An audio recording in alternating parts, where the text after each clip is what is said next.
Assalamualaikum warahmatullahi wabarakatuh. Di sini saya, Sonia Putri dari kelompok 4 sebagai moderator akan memperkenalkan, anggota saya yaitu ada Nabila Afifa dengan NIM akhir 1460, ada Arya Mangkudarma dengan NIM akhir 1466, lalu ada Fauzan Ramandi dengan NIM akhir 1485, dengan saya sendiri Sonia Putri dengan NIM akhir 1485 dan Fauzan 1484. Maaf.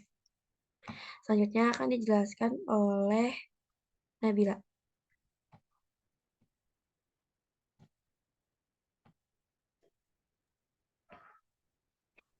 Selanjutnya di sini ada PT Sariwangi. Permasalahan yang terjadi di PT Sariwangi dan PT Nyonya Menар adalah kebangkrutan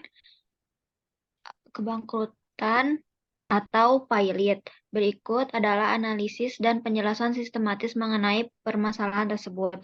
Terlilit hutang. PT Sariwangi Agricultural and Estates Agency mengalami masalah hutang besar dengan total hutang mencapai 1,5 triliun. Perusahaan ini terjerat hutang kepada sejumlah kreditur dan tidak mampu memenuhi kewajiban pembayaran hutang tersebut. Fluktuasi harga. PT Sariwangi mencoba mengembangkan sistem drainase atau teknologi penyiraman air dengan mengeluarkan uang secara besar-besaran. Namun upaya ini tidak berhasil dan malah membuat perusahaan semakin terlilit hutang.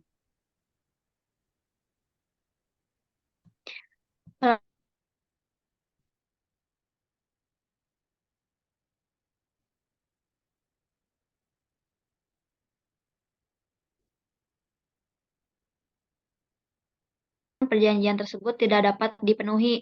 PT Bank ICBC Indonesia mengajukan perjanjian perdamaian karena PT Sariwangi tidak memenuhi kewajiban pembayaran cicilan hutang.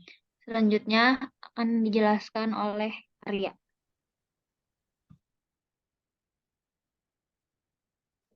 Ya, baik, jadi PT Nyonya Menар, yang pertama utang yang tidak dibayar. PT Nyonya Menar memiliki utang yang tidak dibayar dengan total utang mencapai 89 miliar. Perusahaan ini tidak mampu membayar utang tersebut meskipun telah membuat kesepakatan dengan kreditur. Lalu pembayaran utang yang tidak terpenuhi, PT Nyonya Menar hanya membayar sebagian kecil dari utangnya, yaitu sebesar 500 juta dari total utang 89 miliar. Perusahaan ini tidak memenuhi pembayaran cicilan utang yang telah disepakati. Lalu di sini pembahasan materinya, yang pertama PT Sariwangi dan PT Nyonya Menarr memiliki kesamaan, yaitu berhasil membangun merek namun gagal mempertahankan keberlangsungan produktivitas perusahaan. Dalam konteks utang, kedua perusahaan PT Sariwangi dan PT Nyonya Menarr dapat menghadapi tantangan terkait pengelolaan utang mereka. Utang yang tidak terkendali dapat memberikan tekanan finansial dan mengancam stabilitas keuangan perusahaan. Selanjutnya akan dijelaskan oleh Fauzan. Di sini ada pengelolaan keuangan. Perusahaan-perusahaan ini perlu memahami dan menerapkan prinsip-prinsip pengelolaan keuangan yang baik untuk menghindari akumulasi utang yang berlebihan. Mereka perlu mengawasi arus kas, mengelola biaya operasional, dan melakukan analisis mendalam terhadap kebutuhan finansial mereka. Terus di sini ada inovasi dan regresi. PT Sariwangi dan PT Nyonya Menarr dalam suatu perusahaan harus semakin jeli membaca minat dan kecenderungan pasar, lalu berinovasi dengan menularkan variasi produk yang sesuai permintaan konsumen. Dilanjutkan oleh Sonia. Lalu ada pertumbuhan penjualan, digunakan untuk memprediksi pertumbuhan perusahaan PT Sariwangi dan PT Nyonya Menarr, di mana yang akan datang dari penerimaan yang dihasilkan atas produk maupun jasa, serta pendapatan yang dihasilkan dengan adanya penjualan. Selanjutnya ada diferensifikasi sumber pendapatan dengan pengembangan produk baru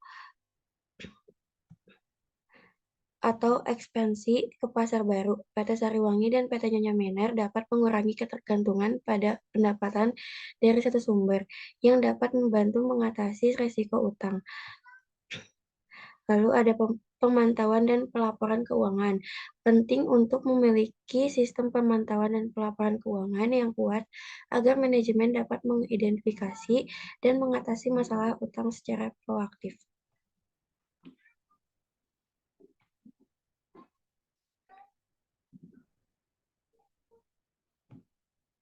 Mungkin segitu aja dari kelompok kami. Wassalamualaikum warahmatullahi wabarakatuh.